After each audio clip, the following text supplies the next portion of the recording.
বলেছিল যে এই কুরকুমা ফ্যাসলা অ্যাডাপ্টেশনে আমরা কোনো নারী চরিত্র দেখিনি, সেখান থেকে এখানে দুজন নারী চরিত্র এবং তারা ঠিক কীভাবে আসছে সেটা একটা কিন্তু কোথাও একটা বড় চ্যালেঞ্জ হয়ে দাঁড়ায়, তাই না? কি চ্যালেঞ্জ যেরকম, হ্যাঁ অফকোর্স চ্যালেঞ্জটা দ্বিগুণ হয়ে যায়, কারণ অনেক সময় বলা হয় যে আবার কেন নারী চরিত্র ঢোকানো হয়েছে, সবসময় একটা কথা হয় আবার কেন নারী চরিত্র ঢোকানো হয়েছে। কিন্তু যখন আজকের দিনে দাঁড়িয়ে নারীরা পুরুষদের সাথে সমান তালে তাল মিলিয়ে কাজ করছেন, যে কোনো ফিল্ডে কাজ করছেন তারা এবং এক্সেল করছেন, তাহলে কেন এই চরিত্র নয়? এবং তুমি যদি তখনকার টাইম দেখো, যেহেতু এই ছবিটি এখনকার টাইমে সেট, কন্টেম্পোরারি, তাই জন্য এই সময় দাঁড়িয়ে সৃজিতটাকে অনেক অনেক ধন্যবাদ জানাবো নারী চরিত্র ইনকর্পোরেট করার জন্য।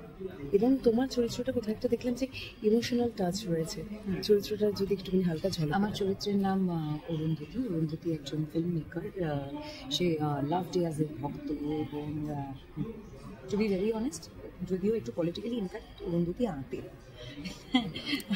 অরুন্ধতী আঁতেল, আর অরুন্ধতী মনে করে পুরুষরাই সব নষ্টের গোড়া এবং সে ফেমিনাজি। কিন্তু তুমি যেরকম বললে একটা ইমোশনাল ব্যাক স্টোরি রয়েছে, যেটা আমরা হয়তো ছবিতে দেখতে পাই। এবং সেটা দেখার জন্য অবশ্যই 23শে জানুয়ারি অপেক্ষা। কি বলবো তাদের জন্য?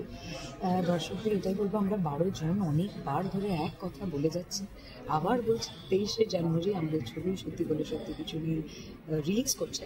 তাই প্লিজ আপনাদের কাছের দিয়ে যেখানে ইচ্ছে সিনেমা হলে গিয়ে ছবিটা দেখুন। কিন্তু তোমাকে একটা কথা জিজ্ঞেস করবো, যেহেতু এই কুরকুমা ফ্যাসলার অ্যাডাপ্টেশন, এটা কোন সিদ্ধান্তটা নেওয়া এখনো বাকি রইল? সরি, কোন সিদ্ধান্তটা নেওয়া এখনো বাকি রইল ব্যক্তি মানুষের?